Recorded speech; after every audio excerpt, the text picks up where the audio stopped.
చూడబోయే సైటు 2 ఎకరాల సైట్ అండి, వరి పొలం. ఇక్కడ నుండి విలేజ్ 1 కిలోమీటర్ డిస్టెన్స్లో ఉంటుంది. అక్కడ నుండి చూసుకున్నట్టయితే హైవే ఒక 10 కిలోమీటర్ అంటే 11 కిలోమీటర్ డిస్టెన్స్లో ఉంటుందండి ల్యాండ్, కరీంనగర్ టు హైదరాబాద్ హైవేకి. ఇటు చూసుకున్నట్టయితే ఎల్రెడ్డిపేట డబల్ రోడ్ వస్తుంది, ఒక 3 కిలోమీటర్ డిస్టెన్స్లో. లెఫ్ట్కి వెళ్తే తోటకి వెళ్తుందండి. మనం చూడబోయే సైట్ మాత్రం ఇది 2 ఎకరాల సైట్ అండి. ముందు ప్రాంతంలో మనం ఏదైనా పార్కింగ్ కానీ లేకపోతే వేరే ఏమైనా షాప్స్, ఇక్కడ దగ్గరలో ఎల్లమ్మ టెంపుల్ ఉంటుంది అన్నట్టు, షాప్స్ కానీ ఉపయోగించుకోవచ్చు రెంట్కు. షాప్స్ ఇట్లా పెట్టినా కానీ రెంట్కి పోతాయండి. ఇది మనకు తొగుట మండలంలో వస్తుంది. ఒక 10 కిలోమీటర్ డిస్టెన్స్లో 10 కిలోమీటర్ డిస్టెన్స్లో మనకు తొగుట మండలం వస్తుందండి. మొత్తం వెనకాల చూసుకున్నట్టయితే రోడ్ బిట్, ఇది సింగిల్ రోడ్ బిట్ అండి. 3 కిలోమీటర్లు పోతే మళ్ళీ డబల్ రోడ్ వస్తుంది. మనం చూసుకున్నట్టయితే ఇది మొత్తం వరి పొలం, ఒక బోర్ కూడా ఉంది దీంట్లో. ఫుల్ వాటర్ అండి. 2 ఎకరాల సైటు.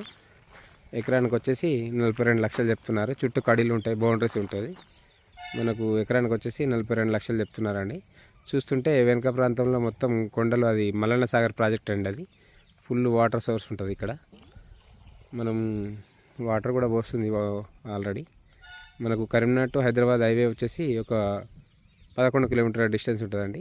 తొగుట ఒక 8 కిలోమీటర్ల డిస్టెన్స్ ఉంటుందండి. మల్లన్న సాగర్ ప్రాజెక్ట్ ఈ కనిపించేది మనకు ఈ కొండలు, దాని వెనుక ప్రాంతంలో మొత్తం మల్లన్న సాగర్ ప్రాజెక్టే అండి. బిట్టు మాత్రం అంటే చాలా బాగుంటుంది. రోడ్డు బిట్టు, డాంబర్ రోడ్డు బిట్టు అండి. తొగుట మండలంలో వస్తుంది. ఎకరానికి వచ్చేసి ఇది 42 lakhs 42 లక్షలు చెప్తున్నారు. దీంట్లో ఒక బోర్ ఉంది, చుట్టూ కడీలు ఉంటాయండి. ఇది మనకు డాంబర్ రోడ్తో కూడుకున్న సైట్ అండి. ఇది సైటు డాంబర్ రోడ్తో కూడుకున్న సైటు, బీటీ రోడ్ బిట్టు. బాగుంటుంది బిట్టు. ముందు ప్రాంతంలో ఏమన్నా మనం ఇట్లా షాప్స్ లాగా పెట్టి కిరాయికి ఇచ్చినా కానీ పోతుందండి ఇట. ఎందుకంటే నియర్ బై ఎల్లమ్మ టెంపుల్ ఉంది. ఇక ఎల్లమ్మ టెంపుల్కి ఏమన్నా కిరాయిలు కూడా వస్తాయండి. ఇక్కడ ఒక 4 రూమ్లు వేసినా కానీ కిరాయిలకు వస్తాయి అన్నట్టు, అంతే.